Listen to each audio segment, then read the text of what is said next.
बिस्मिल्लाहिर्रहमानिर्रहीम। Dear students, अस्सलाम वालेकुम। कल हमने वेरिफिकेशन पढ़ी थी कि verification of the associative law of union and intersection, और उसको हमने एग्जांपल से क्लियर किया था।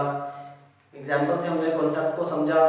आज हमने एक्सरसाइज 1.2 का जो क्वेश्चन नंबर 2 है वो इसी चीज़ पर है कि एसोसिएटिव लॉ को वेरीफाई करवाना है, लेकिन मेंशन नहीं है कि एसोसिएटिव लॉ है, जस्ट स्टेटमेंट दी गई है एसोसिएटिव लॉ की, तो हम इसको वेरीफाई करवाएंगे। क्वेश्चन नंबर 2 है हमारे पास कि verify x union into y union z is equal to x union y into में आएगा और यूनियन z। ऐसे ही इसका b पार्ट जो है हमारे पास x intersection into y intersection z is equal to x intersection y into में आएगा इंटरसेक्शन z के साथ हम लेंगे। तो फिर बताता चलूं आपको कि जब भी हमने यूनियन या इंटरसेक्शन लेना है एसोसिएटिव लॉ के अंदर, तो पहले हमने किसी भी दो सेट्स को सॉल्व करना है, लेकिन यहां पर हमारे पास जो इनटू में होंगे सेट्स उनको जस्ट सॉल्व करेंगे पहले। तो इसकी लेफ्ट हैंड साइड है हमारे पास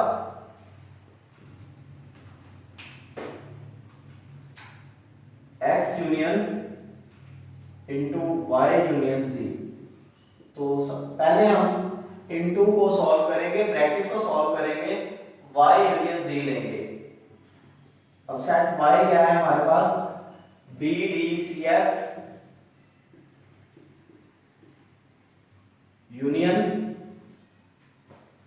CFGH। अब किसी भी दो सेट्स का जब हम यूनियन लेते हैं तो हम एलिमेंट्स को तरतीब के साथ लिखते थे, और जो रिपीट होते हैं एलिमेंट उनको एक ही बार लिखते हैं। तो B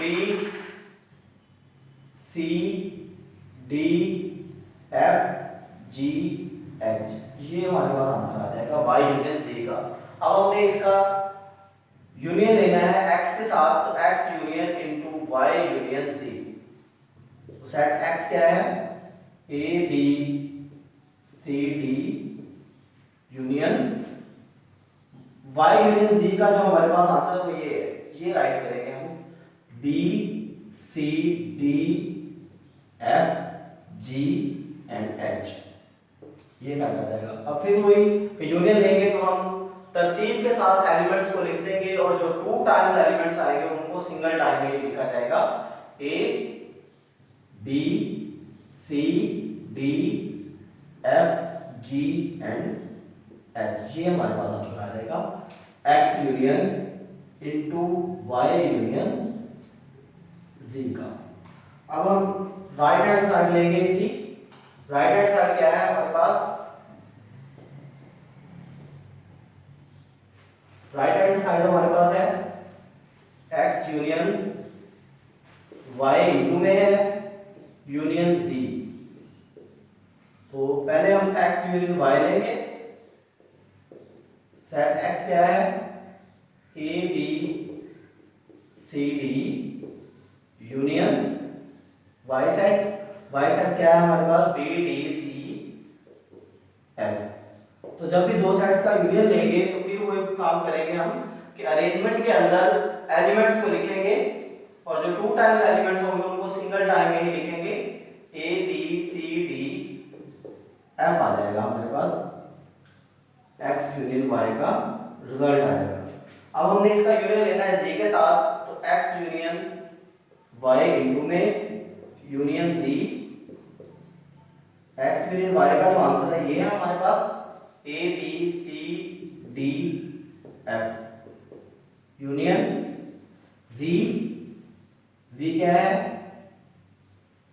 C F G H, ये हमारे पास सेट है z। तो अब फिर यूनियन लेंगे इनका, तो वही काम करेंगे A B C D F G and H, ये आ जाएगा हमारे पास x यूनियन y इनटू में यूनियन z का। तो लेफ्ट हैंड साइड और राइट हैंड साइड का आंसर अब हम चेक करते हैं। लेफ्ट हैंड साइड का जो आंसर है A B C D F G and H, तो राइट हैंड साइड का जो आंसर है वो भी A B C D F G H। तो एक जैसा ही दोनों का आंसर है, तो साबित हमारे पास ये हुआ कि लेफ्ट हैंड साइड जो है हमारे पास वो भी कहा जा सकता है कि x union into Y union z जो है ये हमारे पास इक्वल है x यूनियन y इंटू में यूनियन z। तो associative law of union verify हो चुका है यहाँ पर। अब हम एसोसिएटिव लॉ ऑफ इंटरसेक्शन को देखते हैं कि एसोसिएटिव लॉ ऑफ इंटरसेक्शन के अंदर जो लेफ्ट हैंड साइड है हमारे पास वो है x intersection into y intersection z है। तो first of all y intersection z निकालेंगे हम। y क्या है VDCF इंटरसेक्शन z क्या है हमारे पास CFGH। अब इंटरसेक्शन के अंदर हम क्या देखते होते हैं कि दोनों साइड्स के अंदर जो कॉमन होंगे एलिमेंट्स सिर्फ उन्हीं को राइट किया जाता है। तो B एक साइड में है लेकिन दूसरे साइड में नहीं है, D Y में है लेकिन Z में नहीं है, C है हमारे पास दोनों साइड्स के अंदर एलिमेंट है तो हम C राइट करेंगे। उसके बाद F जो है Y में भी है और Z में भी है तो F भी इसमें आ जाएगा, इंटरसेक्शन में आ जाएगा। Y इंटरसेक्शन Z हमारे पास आ जाएगा CF। अब हमने इसका इंटरसेक्शन जो लेना है x के साथ x intersection into y intersection z। तो x सेट जो है हमारे पास a b c d है, इंटरसेक्शन y इंटरसेक्शन z जो है हमारे पास ये है c f। तो फिर वही काम इंटरसेक्शन के अंदर हम उस एलिमेंट को लिखते होते हैं जो दोनों में कॉमन होता है, जो दोनों सेट्स में मौजूद होगा उसी एलिमेंट को जस्ट इंटरसेक्शन में लिखेंगे। तो हमारे पास a जो सेट एलिमेंट है x का वो y इंटरसेक्शन z में नहीं है, ऐसे ही b देखेंगे दूसरे सेट में नहीं है। c एक एलिमेंट हमारे पास जस्ट है जो दोनों सेट्स में मौजूद है तो इंटरसेक्शन में आ रहा है, तो c इसका आंसर आ जाएगा x intersection into y intersection z का। अब हम इसकी राइट हैंड साइड को देखेंगे। राइट हैंड साइड क्या है, राइट हैंड साइड में हमारे पास है x intersection y intersection z। तो x इंटरसेक्शन y हम फर्स्ट ऑफ ऑल मालूम करेंगे। सेट x क्या है हमारे पास a b c d intersection y क्या है, y है b d c f। अब x इंटरसेक्शन y के अंदर हम जस्ट वो एलिमेंट लिखेंगे जो दोनों में होगा। a एक साइड में है लेकिन दूसरी साइड में नहीं है, b दोनों साइड्स में मौजूद है, c दोनों साइड्स में मौजूद है, तो ये हमारे पास आंसर आ जाएगा। इसी तरह से d भी एक एलिमेंट है जो दोनों साइड्स में मौजूद है, तो ये आ जाएगा x इंटरसेक्शन y क्या आ जाएगा b c d। अब हमने इसका इंटरसेक्शन लेना है z के साथ x intersection y intersection z। जब हम इंटरसेक्शन लेंगे तो x इंटरसेक्शन का रिजल्टेंट ये है b c d intersection z। z क्या है हमारे पास c f g h, ये है हमारे पास।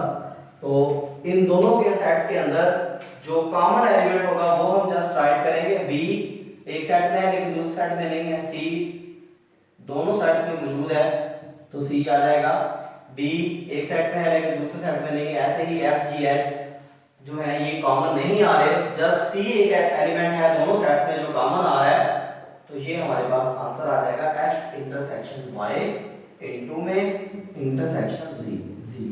ये हमारे पास राइट हैंड साइड आ गई। तो लेफ्ट हैंड साइड और राइट हैंड साइड को चेक करते हैं तो दोनों का आंसर सेम आ रहा है, तो हम कह सकते हैं कि left hand side is equal to right hand side और x intersection into y intersection z, ये जो है हमारे पास इक्वल है x intersection y intersection z के। तो हमने देखा कि ये दोनों जो लॉज थे हमारे पास वेरीफाई हो गए हैं।